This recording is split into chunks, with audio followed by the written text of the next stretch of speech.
Selamat siang, saudara-saudara. Bagaimana kabarnya? Mudah-mudahan dalam keadaan sehat semuanya. Baik, ini pertemuan kita yang pertama untuk mata kuliah pajak internasional. Sebelum saya lanjutkan, saya akan memperkenalkan diri saya dulu. Nama saya Pak Purwanto. Saat ini saya dosen tetap di PKN STAN. Saya dosen tetap di Prodi 3 Pajak.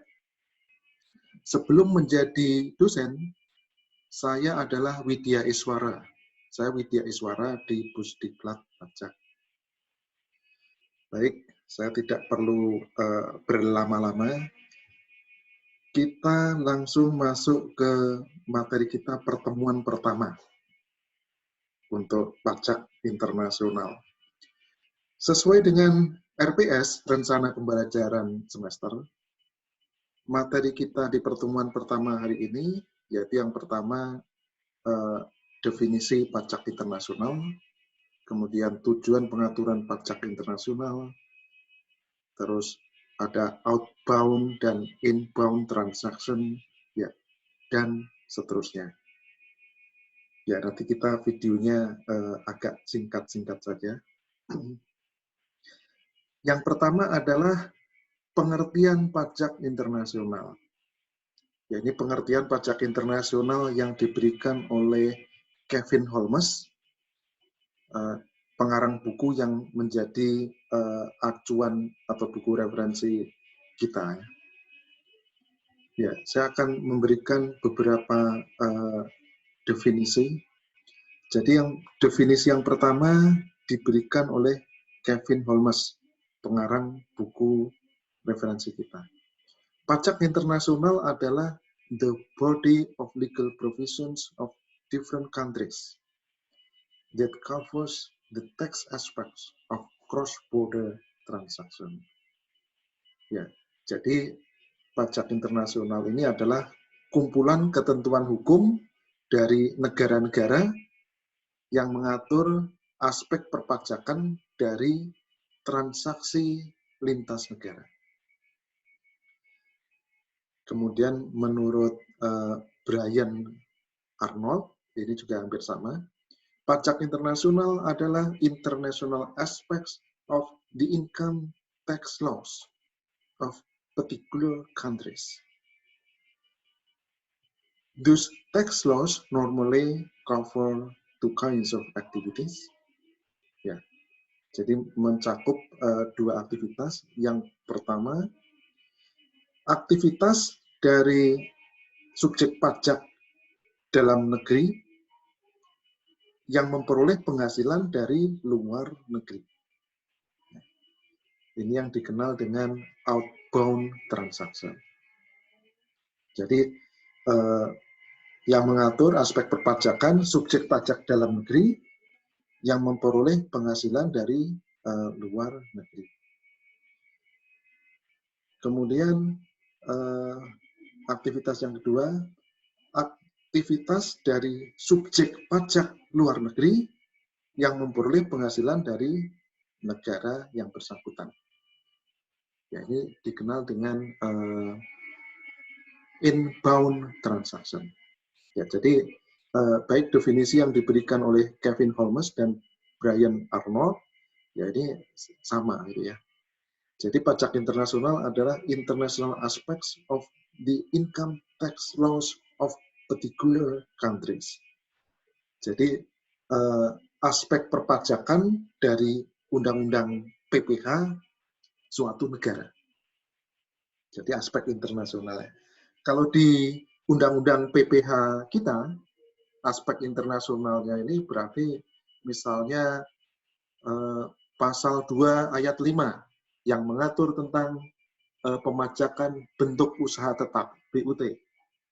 Ya, BUT ini kan subjek pajak luar negeri yang melakukan usaha di Indonesia. Jadi ini masuk inbound transaction ini. Kemudian contoh yang lain lagi di Undang-Undang PPH kita pasal 26. Ya, ini juga apa itu inbound, pemajakan atas inbound transaction. Contoh yang lain lagi di Undang-Undang PPH kita pasal 24, yaitu subjek pajak dalam negeri Indonesia yang memperoleh penghasilan dari luar negeri dan sudah dikenakan pajak di luar negeri, maka pajak yang di luar negeri dapat dikreditkan di Indonesia. Ya, jadi pasal 24 ini termasuk apa, mengatur outbound transaction. Ya, gitu ya. Kemudian selain undang-undang PPH, undang-undang pajak, itu ada juga tax treaty atau P3B. Ya. Tapi P3B, walaupun sudah ditandatangani, ini baru bisa berlaku kalau sudah diratifikasi oleh negara yang bersangkutan. Diratifikasi itu maksudnya perjanjian pajak tadi atau P3B tadi itu menjadi hukum nasional yang bersangkutan. Ya, itu ya. Jadi ini apa itu pengertian pajak internasional. Ya, yang perlu digarisbawahi, jadi pengertian pajak internasional itu adalah ketentuan perpajakan domestik suatu negara. Jadi pajak internasional itu bukan aturan internasional yang mengatur tentang perpajakan. Jadi bukan suatu aturan internasional yang mengatur perpajakan. Ya, itu mungkin yang perlu digarisbawahi. Ya, saya singkat-singkat saja. Berikutnya materi kita itu juga tadi ada outbound, inbound transaction. Ya, outbound transaction. Ini berarti subjek pajak dalam negeri Indonesia yang memperoleh penghasilan dari luar negeri. Ya, itu yang diatur di pajak internasional, salah satunya itu outbound transaction. Ini saya kira contohnya banyak ya. Misalnya subjek pajak dalam negeri Indonesia, bisa orang pribadi atau badan yang memperoleh penghasilan dividen dari Jepang. Ya, bagaimana ketentuan pengenaan PPH-nya di Indonesia. Ya, ini apa itu outbound transaction. Sedangkan untuk inbound transaction ini mengacu pada pengertian subjek pajak luar negeri yang memperoleh penghasilan dari Indonesia. Bagaimana pengenaan pajaknya? Ini inbound transaction. Jadi contohnya misalnya perusahaan Jepang atau orang Jepang yang memperoleh penghasilan dividen dari Indonesia. Bagaimana pengenaannya, pemajakannya di Indonesia. Ini apa itu? Inbound transaction.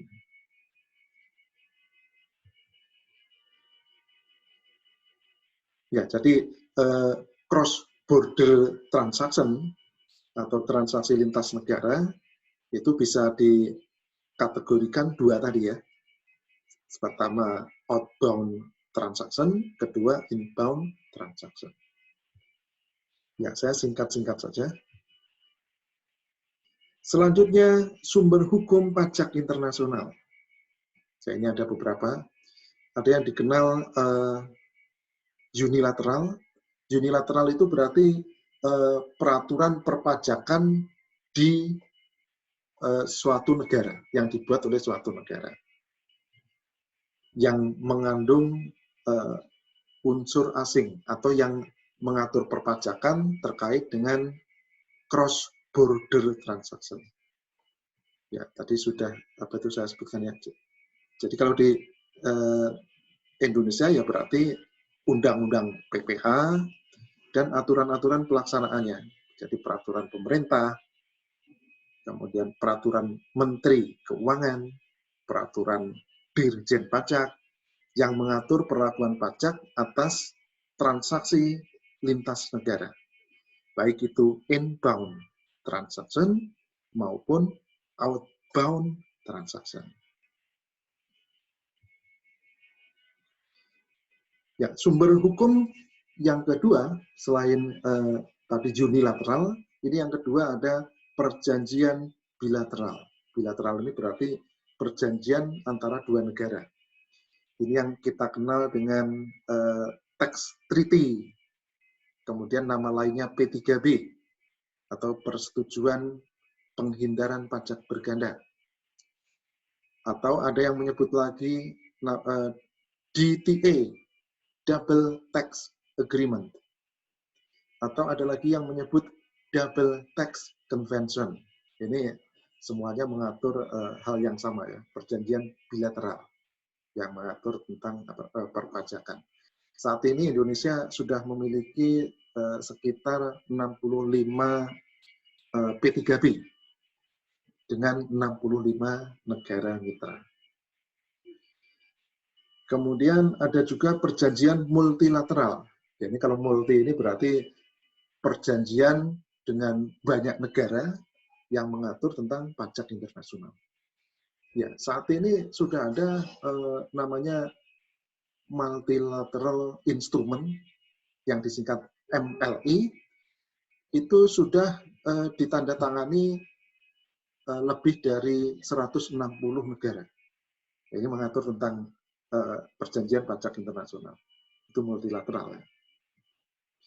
Sumber hukum berikutnya adalah keputusan hakim nasional maupun komisi internasional terkait pajak internasional.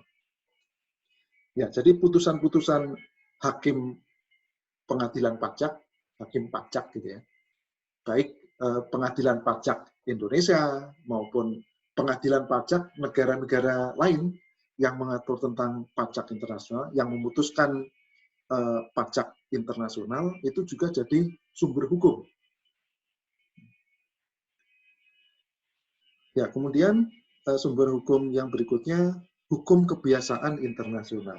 Jadi saya berikan contoh, kalau untuk transfer pricing ini kan transaksi antara dua perusahaan yang memiliki hubungan istimewa. Ya, ini untuk menentukan harga transaksi yang wajar, kan harus dicari transaksi perusahaan pembanding antara perusahaan yang independen. Ya, ini akan digunakan, biasanya digunakan database komersial. Database komersial untuk negara-negara Asia Pasifik itu dikenal nama database-nya Oriana.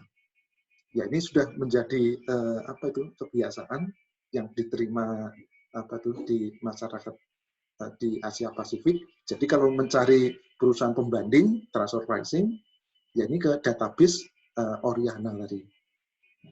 Jadi walaupun tidak ada hukum yang tertulis, ini karena ada kebiasaan seperti itu. Yaitu sumber hukum pajak internasional. Jadi di sebelah kiri ini contoh perjanjian bilateral atau P3B Indonesia dan Jepang.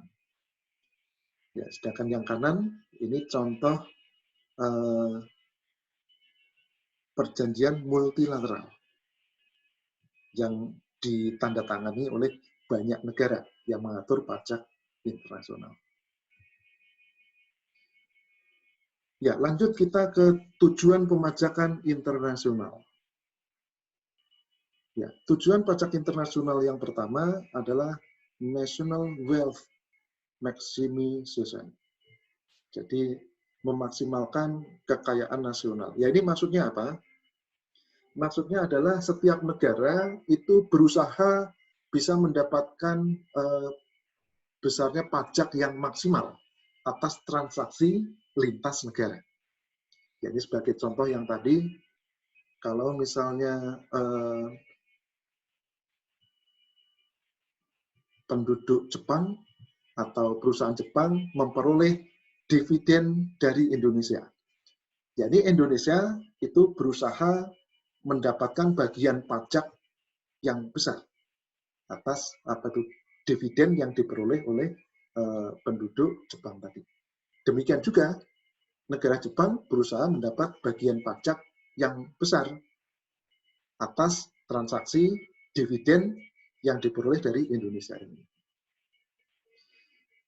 Kemudian tujuan pajak internasional yang kedua adalah tax equity atau fairness atau keadilan. Ya, jadi di sini sebisa mungkin subjek pajak dalam negeri itu kalau memperoleh penghasilan dari dalam negeri maupun penghasilan dari luar negeri itu dikenakan PPh atau pajak yang besarnya sama.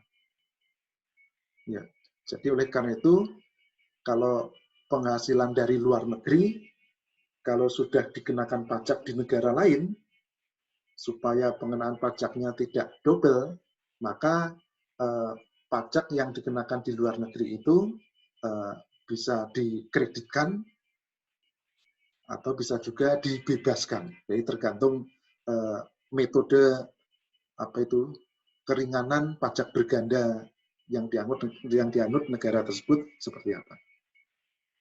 Kemudian tujuan pajak internasional yang ketiga adalah efisiensi ekonomi. Ya, ini ada dua pengertian, capital import neutrality dan capital export neutrality. Ya, jadi ini sebisa mungkin beban pajak yang dibayar baik dari investasi di dalam negeri maupun kalau perusahaan mau investasi di luar negeri, ya sebisa mungkin bisa sama besarnya pajak gitu ya. Sehingga pajak ini netral gitu ya. Baik mau investasi dalam negeri maupun investasi di luar negeri, ini pengenaan pajaknya itu besarnya sama, netral terhadap keputusan-keputusan ekonomi. Ya, lanjut tujuan pajak internasional yang keempat, ya ini adalah efisiensi ekonomi.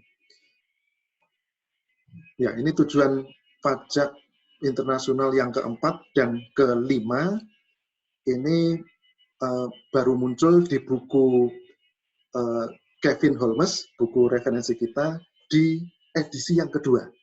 Jadi kalau di edisi yang pertama itu hanya 1, kemudian 2, dan ketiga. Tapi kalau buku Kevin Holmes yang edisi kedua, itu ditambah dengan yang keempat dan kelima. Ya, yang dimaksud dengan efisiensi administrasi, ini maksudnya adalah efisiensi dalam biaya kepatuhan wajib pajak dan juga efisiensi biaya administrasi kantor pajak. Ya, ini terkait pajak internasional, contohnya ya pengenaan PPh pasal 26. Jadi pengenaan pajaknya untuk transaksi lintas negara ini bisa melalui pemotongan PPh pasal 26, atau kalau BUT itu self-assessment. Jadi kalau BUT menghitung sendiri besarnya PPh. Ya, sehingga ini bisa biaya administrasi yang dikeluarkan oleh pemerintah DJP maupun biaya kepatuhan pajak yang dikeluarkan wajib pajak itu bisa efisien atau minimal. Ya, yang terakhir tujuan pajak internasional, international compatibility. Ya, jadi sebisa mungkin kebijakan pajak suatu negara itu sinkron dengan kebijakan pajak di negara lain.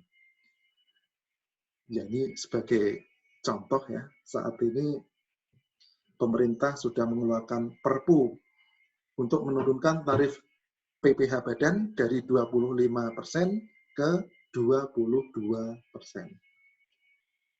Karena tarif seperti di Singapura itu PPh badannya 17,5%. Kemudian di Amerika saja, Amerika Serikat, tarif PPh badannya itu oleh pemerintahan Donald Trump diturunkan dari 35% ke 22%. Jadi kita kebijakan pajak kita itu juga menyesuaikan dengan kebijakan pajak di negara lain. Karena kalau tidak seperti itu, nanti bisa saja perusahaan multinasional ini menggeser labanya dari suatu negara ke negara lain. Jadi sebagai contoh, PT Astra Internasional, Toyota Astra Internasional di Indonesia. Ini kan grup perusahaannya banyak. Ada di di Thailand ya. Di Thailand itu ada Toyota Thailand juga. Kemudian di Jepang ada juga Toyota Jepang.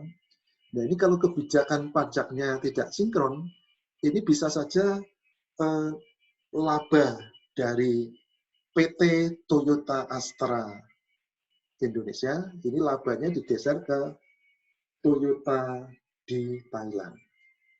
Ya, itu ya. Sehingga sebisa mungkin kebijakan pajak internasional suatu negara itu kompatibel dengan negara lain. Ya, lanjut. Inbound, outbound transaction, ini sudah kita bahas. Kita masuk ke dimensi pajak internasional. Ya, ini kita lihat. Ya, ini ada 4 kuadran ya. Kuadran pertama, ini resident, berarti subjek pajak dalam negeri, memperoleh penghasilan dari dalam negeri. Ini perpajakannya domestik. Ini bukan pajak internasional. Ini. Kemudian kuadran 2.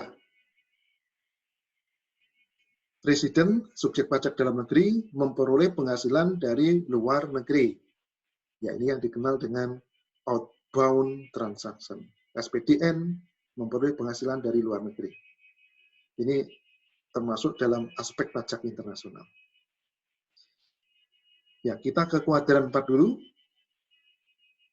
Non-resident, berarti subjek pajak luar negeri memperoleh penghasilan dari suatu negara, dari dalam negeri. Ya, subjek pajak luar negeri memperoleh penghasilan dari dalam negeri, atau dikenal dengan inbound transaction. Ini juga termasuk aspek pajak internasional. Nah, yang ketiga ini juga bukan aspek pajak internasional ya, yaitu subjek pajak luar negeri memperoleh penghasilan dari luar negeri. Ya, ini ekstraterial. Artinya undang-undang pajak domestik tidak mampu, tidak bisa memajaki subjek pajak luar negeri yang memperoleh penghasilan dari luar negeri juga.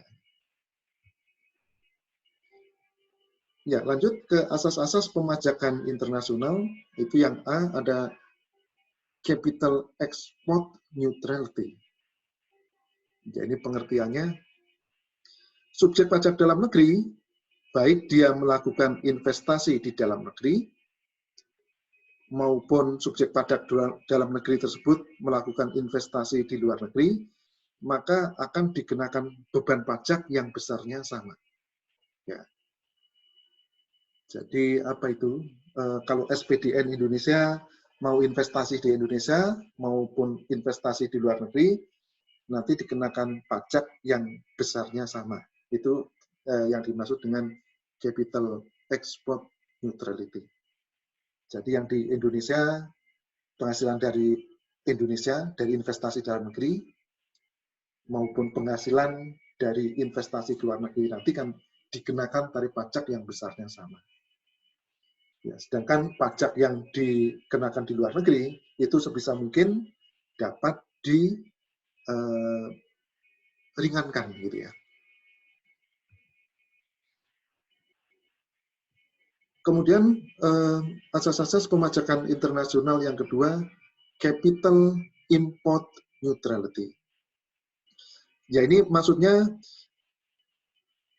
baik investasi tersebut berasal dari dalam negeri maupun investasi di negara tersebut berasal dari luar negeri, itu dikenakan pajak yang bebannya sama. Jadi sebagai contoh, ada perusahaan dalam negeri Indonesia, investasi di Indonesia, ada penghasilan dari Indonesia.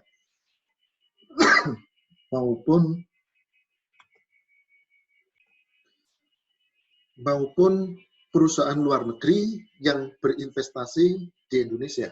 Misalnya perusahaan luar negeri mendirikan anak perusahaan atau PMA, ini ya, penanaman modal asing. Nanti kalau ada penghasilan dari di Indonesia, itu dikenakan beban pajak yang besarnya sama. Ya ini di P3B ini diatur juga ya. Ini namanya anti diskriminasi. Jadi kalau orang Indonesia investasi di Indonesia maupun orang asing investasi di Indonesia, itu penghasilannya akan dikenakan PPh yang sama. Jadi tidak ada diskriminasi.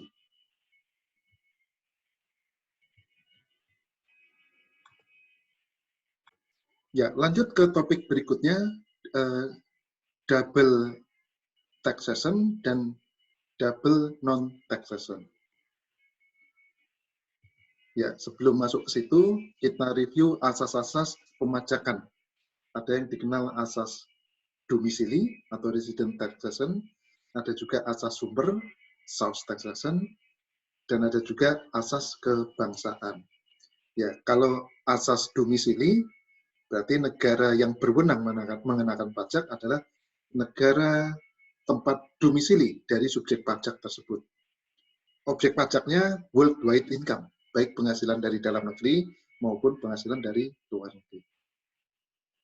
Sedangkan asas sumber, ini negara yang berwenang mengenakan pajak adalah negara sumber penghasilan. Jadi kalau subjek pajak luar negeri ya, memperoleh penghasilan dari suatu negara, maka negara sumber tersebut berwenang mengenakan pajak. Bisa berikan contoh, Chen Long, ini pemain bulu tangkis Cina, memperoleh penghasilan dari Indonesia. Maka pemerintah Indonesia berwenang mengenakan pajak juga.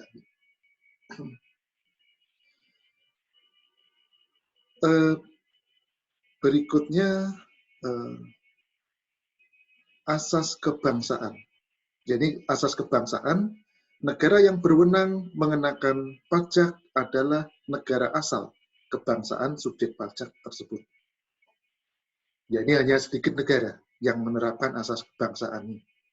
Jadi hanya ada 2 negara ya yang menerapkan asas kebangsaan, negara Amerika Serikat yang pertama, yang kedua negara Eritrea. Ya, sedangkan kebanyakan negara ini mengenakan asas domisili dan asas sumber. Kalau di asas kebangsaan, ini worldwide income ya, sama seperti di asas domisili. Jadi yang dikenakan pajak oleh negara tersebut, baik penghasilan dari dalam negeri maupun dari penghasilan dari luar negeri.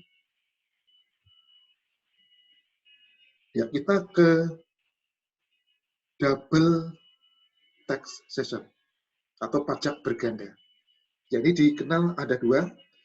Yang pertama, pajak berganda secara yuridis atau juridical double taxation. Dan yang kedua, economic double taxation. Ya, yang pertama, pajak berganda yuridis, yaitu the same person be taxed twice on the same income in more than one country. Jadi, satu subjek pajak yang sama dipajaki oleh lebih dari satu negara atau dipajaki di 2 negara atau lebih atas satu jenis penghasilan. Jadi di sini fokusnya adalah subjek pajak. Nanti kita lihat di penjelasan berikutnya. Sedangkan pajak berganda ekonomis itu adalah pemajakan atas satu jenis penghasilan yang dipajaki beberapa kali karena diterima oleh subjek pajak yang berbeda. Jadi ini fokusnya adalah objek pajaknya. Jadi saya berikan contoh ya untuk pajak ekonomis ini, contohnya adalah dividen. Jadi perusahaan perseroan terbatas ini kan penghasilannya laba usaha. Laba usaha PT ini kan sudah kena PPh badan. Kemudian kalau laba ini dibagikan kepada pemegang saham dalam bentuk dividen, ini dikenakan lagi PPh atas dividen. Ya, padahal sebenarnya ini penghasilannya itu sebenarnya satu gitu ya. Tapi karena diterima oleh atau diperoleh oleh dua subjek pajak yang berbeda dikenakan PPh 2 kali. Pertama, laba usahanya diperoleh oleh PT kena PPh badan, kemudian laba usaha dibagi dalam bentuk dividen dikenakan PPh atas dividen. Ya, untuk pajak berganda yuridis atau juridical double taxation itu penyebabnya bisa 3 macam ya. Jadi bisa disebabkan karena resident source conflict, jadi yang banyak terjadi ya.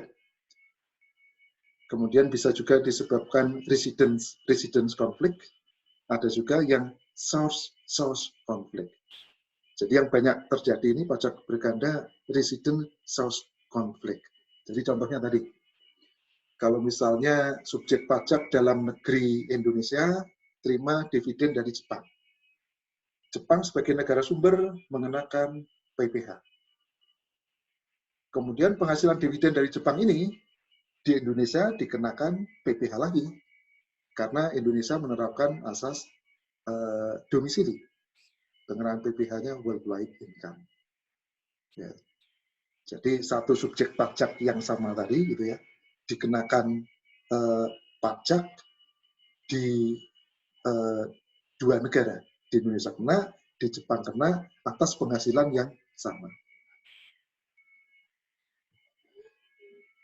Ya, kemudian bisa juga pajak berganda yuridis itu disebabkan karena residence conflict. Jadi kalau seperti ini berarti satu subjek pajak itu diklaim menjadi subjek pajak dalam negeri di lebih dari 2 negara atau di 2 negara atau lebih. Jadi misalnya si A, Tuan A, ini diklaim menjadi subjek pajak dalam negeri Indonesia, kemudian diklaim juga menjadi subjek pajak dalam negeri Jepang misalnya. Atau bisa juga WP Badan. WP Badan diklaim menjadi SPDN Indonesia, tapi juga diklaim menjadi SPDN negara lain.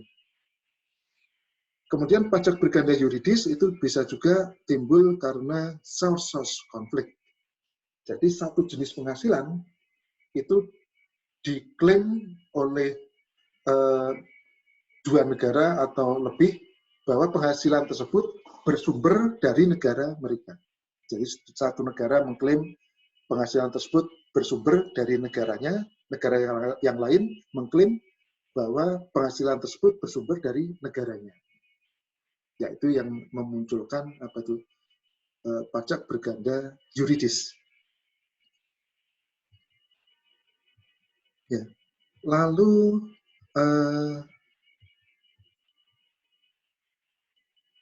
bagaimana untuk mengurangi pajak berganda yuridis ini? Ya, untuk meringankan pajak berganda yuridis itu bisa secara unilateral. Unilateral ini artinya yang diatur di undang-undang domestik suatu negara.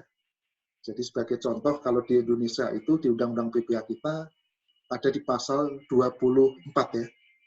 Kebetulan negara kita menggunakan untuk meringankan pajak berganda yuridis ini, negara kita menggunakan credit method atau nama lengkapnya ordinary credit per country basis.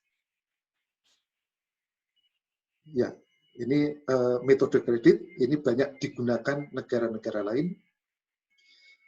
Kemudian banyak juga negara yang menggunakan exemption method. Jadi untuk meringankan pajak berganda yuridis tadi, di Undang-Undang PPh dari negara tersebut menggunakan metode pembebasan. Negara yang menggunakan exemption method, ini contohnya negara Amerika Serikat dan negara Jepang. Ya, sedangkan negara yang menggunakan metode deduction, ya ini kalau metode deduction ini kan jadi pajak yang dibayar di luar negeri itu kan diperhitungkan sebagai biaya. Nah, itu metode deduction. Ini sepertinya sedikit sekali ya negara yang menggunakan metode deduction. Kebanyakan negara untuk meringankan pajak berganda yuridis itu kalau nggak credit method ya exemption method. Ya, untuk meringankan pajak berganda yuridis ini, kalau secara unilateral, ini paling hanya bisa mengatasi pajak berganda yang timbul dari residence source conflict. Tapi kalau pajak berganda yuridis tersebut timbul karena residence conflict atau source conflict, tidak bisa diatasi secara unilateral. Ya. Tapi hanya bisa diatasi melalui perjanjian bilateral atau P3B atau double tax agreement. Ya, ini di double tax agreement atau P3B itu untuk mengatasi pajak berganda yuridis yang disebabkan oleh resource conflict itu ada di pasal 4 ayat 2. Ini contoh saja ya di P3B pasal-pasal mana yang untuk mengurangi dampak pajak berganda yuridis. Kemudian untuk pajak berganda yang disebabkan source conflict, itu contohnya kalau di P3B bisa diatasi di pasal 15. Ya, yang nanti akan kita pelajari mungkin di pertemuan ketiga atau keempat ini. Selanjutnya di pasal 23 P3B ini sebenarnya menegaskan kembali itu keringanan pajak berganda yang sudah diatur di Undang-Undang Domestik. Ya, jadi yang timbul akibat resident source conflict ini di P3B di pasal 23 ditegaskan lagi. Jadi sebagai contoh P3B Indonesia Jepang. Jadi kalau SPDN Indonesia yang terima penghasilan dari Jepang, kemudian sudah dikenakan pajak di Jepang, maka pajak tersebut dapat dikreditkan. Tetapi besarnya kredit pajak tidak melebihi ketentuan Undang-Undang PPh kita.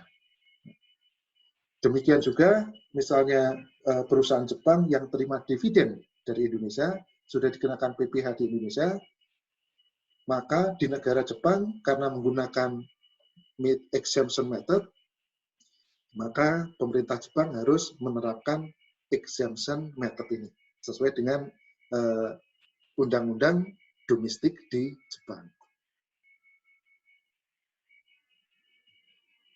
Ya, itu ya. Itu untuk meringankan pajak berganda yuridis. Ya, saya akan masuk ke materi kita yang terakhir, yaitu double non-taxation. Ya, ini double non-taxation ini kebalikan dari double taxation ya. Jadi kalau pada double non-taxation, itu satu jenis penghasilan, itu di negara A tidak dikenakan pajak, di negara lain juga tidak dikenakan pajak. Ya, ini biasanya perusahaan-perusahaan multinasional itu membuat skema-skema untuk supaya penghasilannya itu di negara manapun nggak kena pajak. Gitu. Itu namanya double non-taxation. Ya, ini skema yang digunakan itu ada beberapa macam. Itu salah satunya Control Foreign Company atau CFC.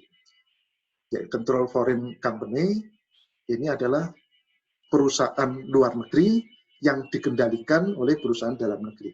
Jadi biasanya perusahaan dalam negeri ini mendirikan perusahaan di negara lain, misalnya di tax haven country. Kemudian perusahaan CFC ini digunakan untuk memarkir penghasilan dari mana-mana Sehingga karena penghasilan dari CFC ini untuk memarkir kemudian tidak di-store ke perusahaan induknya ini, ya maka pengenaan PPh-nya terhambat. Jadi pengenaan PPh-nya itu baru bisa dikenakan kalau CFC-nya ini bayar dividen ke induknya ini. Ya, ini yang dikenal dengan penghindaran pajak dengan skema Control Foreign Company. Control Foreign Company, CFC. Kemudian ada juga skema yang lain. Ini yang dikenal dengan Special Purpose Company. Ini sebagai contoh, perusahaan Singapura waktu membeli saham Indosat, itu tidak langsung dari perusahaan Singapura beli saham Indosat. Tapi perusahaan Singapura mendirikan perusahaan Indo Communication Limited di Mauritius, negara tax haven. Kemudian baru yang membeli saham Indosat ini perusahaan Indo Communication Limited yang ada di Mauritius. Ya, kemudian kepemilikan Indosat ini dijual, tapi yang dijual oleh perusahaan Singapura bukan saham Indosatnya, dijual ke Qatar Telecom, tapi yang dijual adalah saham Indo Communication Limited yang ada di Mauritius, dijual kepada Qatar Telecom. Karena kalau perusahaan Singapura menjual saham Telekom, ini kan kena PPh pasal 26 gitu ya. PPh pasal 26 ayat 2. Ya, jadi skema penghindaran pajak ini untuk pajak internasional ini banyak. Kemudian ada juga skema yang dikenal dengan conduit company.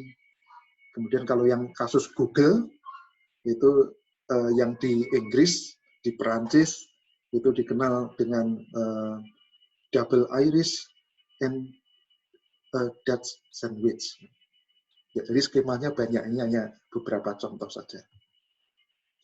Terus bagaimana tindakan-tindakan untuk menghambat double non-taxation ini, atau anti-double non-taxation measures. Ya, ini tindakan-tindakan yang bisa diambil, bisa secara unilateral, yaitu di mana di undang-undang pajak domestik tersebut itu membuat aturan untuk menghambat penghindaran pajak internasional. Ini dikenal ada dua. Yang pertama GAR atau singkatan dari General Anti-Avoidance Rule. Kemudian yang kedua dikenal Specific Anti-Avoidance Rules. Di Indonesia untuk GAR di Undang-Undang PPh kita itu belum ada. Tapi seperti di Australia, di Malaysia, di Amerika itu punya itu ya, GAR, General Anti-Avoidance Rule. Ini pasal karet, tapi Indonesia ke depan mau memunculkan GAR ini di Undang-Undang PPh kita. Ya, sedangkan Indonesia yang sudah punya itu ini SAR ini yang ada di pasal 18 Undang-Undang PPh. Contohnya kalau CFC yang tadi, Control Foreign Company, itu anti-avoidance rule-nya ada di pasal 18 ayat 2. Jadi kalau perusahaan Indonesia memiliki minimal 50% saham dari perusahaan di luar negeri, dan perusahaan di luar negeri tersebut dalam suatu tahun tidak membayar dividen, maka dianggap dividennya dibayarkan, sehingga bisa dikenakan PPh. Ya. Kemudian contoh lain, SAR di pasal 18, pasal 18 ayat 3C.